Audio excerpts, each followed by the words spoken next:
I don't know about zombie apocalypse, but I can tell you that if you go back and you read Deuteronomy 28, beginning at verse 15, you will see the curses that come upon a land that has been blessed by Yah and has turned their back on him. And some of those curses include eating your own children. When I first read that curse, I thought to myself, that's a horrible situation there in Deuteronomy 28.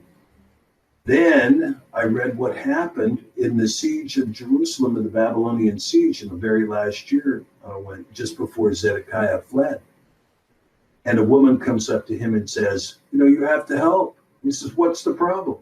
He says, well, this woman and I, we reached this deal that we would kill my son and eat him. And then when he ran out, we would kill her son and eat him. But after we ate my son, she took off. And Zedekiah realized, okay, 100% of the curse of Deuteronomy 28 has befallen us. Only then did he realize it. Or when he turned around and he saw all the leaders of the Babylonian army sitting on the bench in downtown Jerusalem, then he got a little nervous too. But what you see is that curse in Deuteronomy 28:15 is a curse that, when you have a nation like our nation, which had such a huge blessing, the people that came here, sure, you had to struggle as an immigrant and so on and so forth to come here and work out your life. But he gave us such a beautiful land, and he gave us such tremendous good climate and such rich soil to plant our crops in, and beautiful running rivers and all of these, fertile fields and gorgeous mountains and beautiful coastline and beaches, and on and on and on it goes. That is the beauty of North America. And look what we've done. And look at who we've become. We have rulers that rule over us that worship Lucifer and Satan and sacrifice children and drink blood. And all they can promote is abortion worldwide and LGBT rights and the destruction of the family and fake food and pharmaceuticals and pharmakia and sorcery and on and on and on and on it goes. Well, they worship at the temple of Molech. When you get into a political convention and you're booing the name of God and you're speaking with virtue about your late-term abortion, while they're finding boxes of mutilated, aborted babies that are being sold on the market. Come on. This is what we did with the blessing that was given to us. This is what we did. How far from the zombie apocalypse are we? Why aren't we zombies right now? I mean, look at the average American. The average American does not know that he is a slave. You have 1% of the people on earth own 95% of the wealth on earth.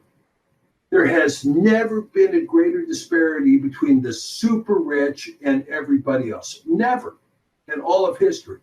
We as Americans, we just owe a cool $20 trillion to the world in cash, plus another $200 trillion that we borrow that we're never going to pay back. You put a dollar bill in your pocket, guess what? You owe somebody $140,000 for putting that bill in your pocket. It's a promissory note, and it's got liens on it, lots of them. And so you say, is there going to be a zombie apocalypse? Go over to the local high school after the school gets out. And you see everybody walking out like this. Zombie apocalypse. You don't have to be eating the flesh, eating somebody else's flesh to have completely shut down your mind, to have completely distanced yourself from the concern of your own life. People don't care about their families. They don't care about themselves. They don't care about their country. They don't care about anything. It boggles my mind. So you have people screaming, please take my First Amendment rights away. I think free speech should go. Please take my freedoms away. I think that should go. Please put me back into making bricks with no straw 7 days a week so I will stop complaining. Yeah, we're in a zombie apocalypse right now. And unless Americans turn around and say, you know what? I want to live the life that was given to me by Yah, who said, here's a simple instruction. My yoke is easy and my burden is light. My yoke is easy. Did I tell you you have to beat yourself on the head with a sharp sword? Or every Friday you have to whip yourself with a chain on the back until you bleed? Did I tell you you had to sacrifice your children? Did I tell you to bring 1,000 oxen up here before you qualify? Did I tell you you have to come up with 13,000 in gold before we're going to let you become a member? No. He says, just confess me with your mouth. It's not a huge burden. The yoke is easy. The burden is light. And once you find the love of Yahweh Sevaot, Yahushua HaMashiach, when you find this love, this is what it says. This is the love of Yah, is the keeping of his commandments.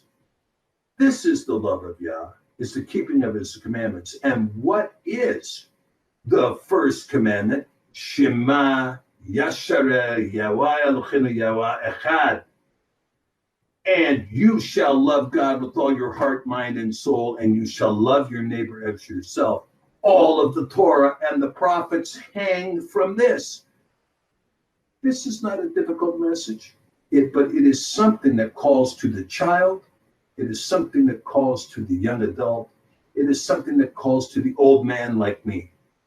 It's simple, and yet it is qualitative. You can take one step into a journey of 1,000 miles, or you can be 100 miles into it, or 800 miles into it. The point being is that it's a lifetime journey, but it's a lifetime journey that brings quality to your life. It brings your mind to life. It brings your soul to life. It brings your purpose to life. It answers your questions. You'll put down the cell phone and go for it.